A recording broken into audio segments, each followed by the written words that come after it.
नमो नमः। वेद गणित परिवार में आप सभी का स्वागत, अभिनंदन। पिछले वाले वीडियो में हम पढ़ चुके हैं आभ्यंतर यत्न, जिन्हें प्रयत्न भी कहते हैं।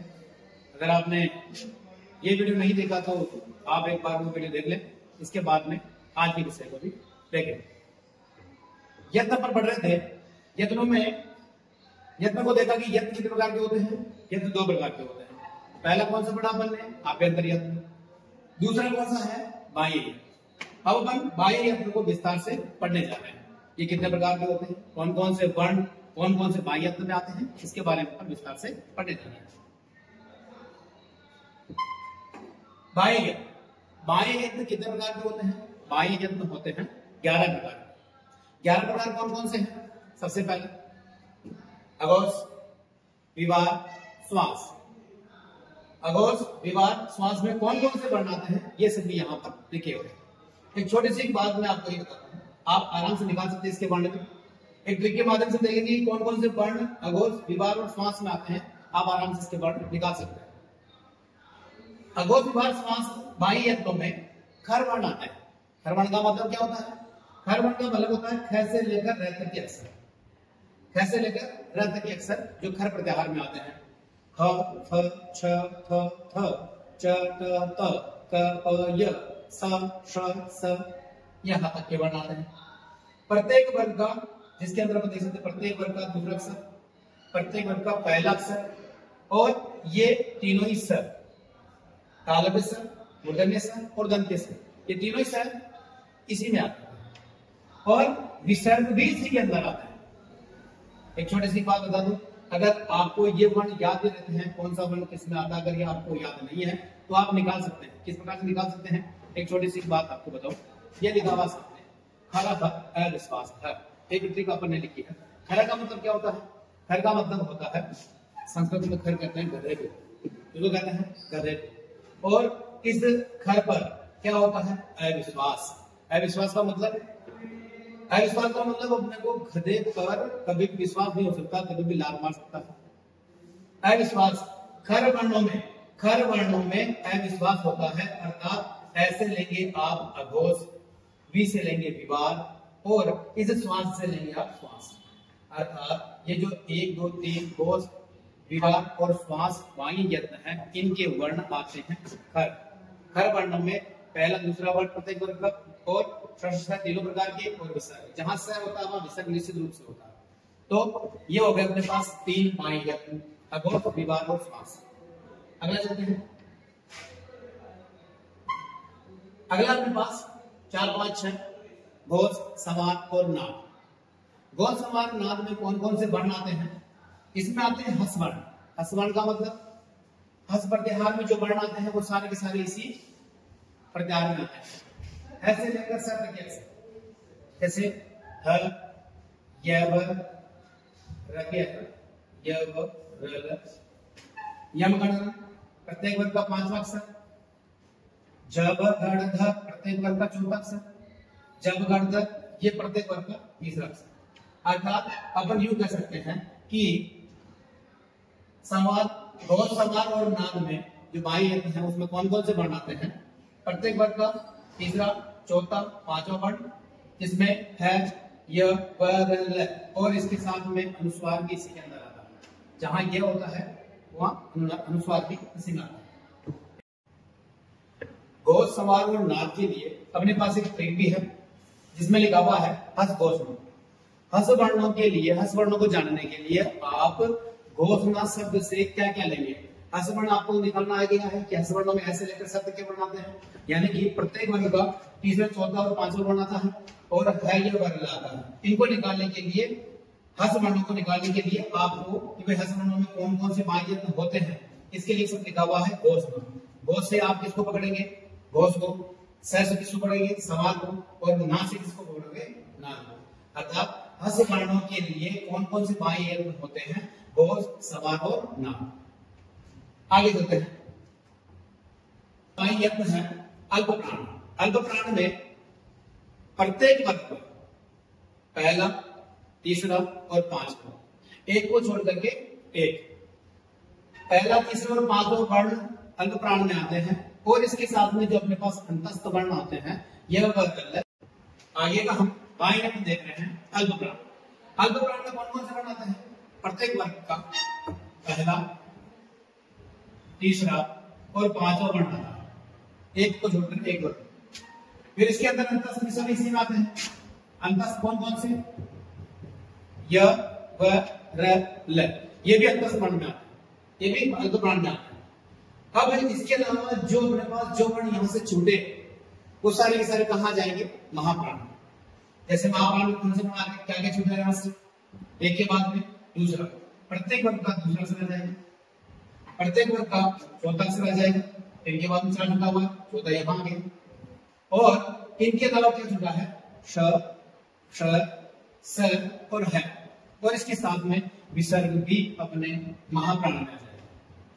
दो प्रकार के विभाजन देख लिया अपन ने, शुरुआत वाला देख लिया और उसके बाद अल्पप्राण और महाप्राण वाला देख लिया। इसके बाद में 9, 10 और 11 है, उदात्त, अनुदात्त और स्वरित। ये सारे के सारे तीनों के तीनों जो बाह्य यत्न है ये सभी प्रकार के स्वरों के लिए आते हैं, तीनों स्वर के लिए आते हैं, इनका विभाजन इनमें किया जाता है। अब एक समस्त सारणी के द्वारा आपको मैं सारे के सारे बाह्य यत्नों को एक साथ बता देता हूं, सारणी के माध्यम से और भी वह सरल है।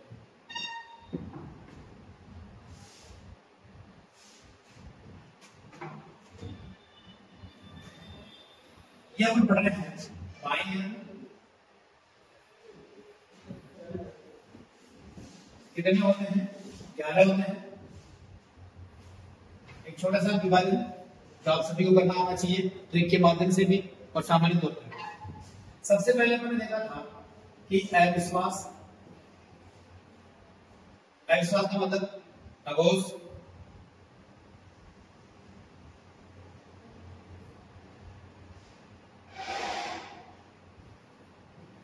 अघोष, विवाद और श्वास। इसमें कौन कौन से वर्ण आते हैं? दूसरा विभाजन क्या देखा था हमने? अस्घोषणा, घोष, संवाद और नाम। इनमें कौन कौन से वर्ण आते हैं ये देख लिया अपन ने विभाजन।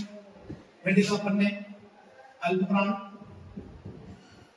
फिर देखा अपन ने महाप्राण, फिर देखा अपन ने लास्ट में अपन ने तीनों जो स्वरों से संबंधित है, उदात्त, अनुदात्त और स्वरित, ये तीनों को हमने लास्ट में देखे। अब इनका विभाजन सामान्य तौर पर आप कैसे कर सकते हैं? अपन ने एक लाइन लिखी थी शुरुआत के लिए, खर अविश्वास, खर अविश्वास, यानी कि गधे पर कभी विश्वास नहीं करना चाहिए, वो कभी भी दुर्गति मार सकता है। यानी कि अविश्वास के लिए खर वर्ण होते हैं। खर वर्ण में कौन कौन से वर्ण आते हैं? ख, फ, छ, थ, थ, च, ट, ट, क, अ, श, श और ये सभी वर्ण इसी के अंदर आते हैं। और ये जहां पर स होता है वहां पर इसके साथ में विसर्ग भी आता है। ये सभी वर्ण आप आसानी से निकाल सकते हैं, अर्थात प्रत्येक वर्ण का पहला, दूसरा अक्षर स, श और ये स, ये वर्ण आपको मिलेंगे अविश्वास में। ऐसे लेंगे अघोष, बी से लेंगे विवाद और श्वास से लेंगे श्वास। अब इनमें से जो वर्ण बचे वो सारे के सारे घोष, संवाद, नाद, यानी कि ये हस घोषणा में आते हैं, हस घोषणा में आते हैं। अरे भाई घोषणा का मतलब, घोषणा कौन कर रहे हैं? नेताजी कर रहे हैं। कैसे कर रहे हैं घोषणा? हंस के घोषणा कर रहे हैं। आप ऐसे भी याद कर सकते हैं। हस वर्णों में कौन कौन से वर्ण आते हैं, कौन कौन से बच्चे यहाँ से लेते हैं? तो प्रत्येक वर्ग का पहला, दूसरा अक्षर यहाँ आ गए हैं, तो यहाँ पर कौन कौन से बचे? 3, 4 और 5। प्रत्येक वर्ग का तीसरा, चौथा, पांचवा अक्षर। अब इनमें से जो बचे ह, य, व, र और ल, ये सारे के सारे वर्ण यहाँ आ जाएंगे। अब हस प्रत्याहार में लेते हैं, ह, य, व, र, ल, य, व, र, न, छ, भ, ख, ढ, ध, ज, ब, ग, ड़, द। ये सारे के सारे वर्ण किसमें आ गए हैं? ये हो गए हैं घोष, समारोह और नाम। हंस घोषणा से आप नेता या हंस की घोषणा कर रहे हैं, आप ऐसे याद कर सकते हैं। ये ट्रिक के माध्यम से आप इनके एक विभाजन कर सकते हैं वर्णों के, घोष विभाग, अघोष विभाग समास, घोष समारोह नाद के वर्णों को करने के लिए। एक विभाजन अल्पप्राण और महाप्राण में होने वाला है। अल्पप्राण में कौन कौन से विभाजन होगा, कौन कौन से वर्ण आएंगे?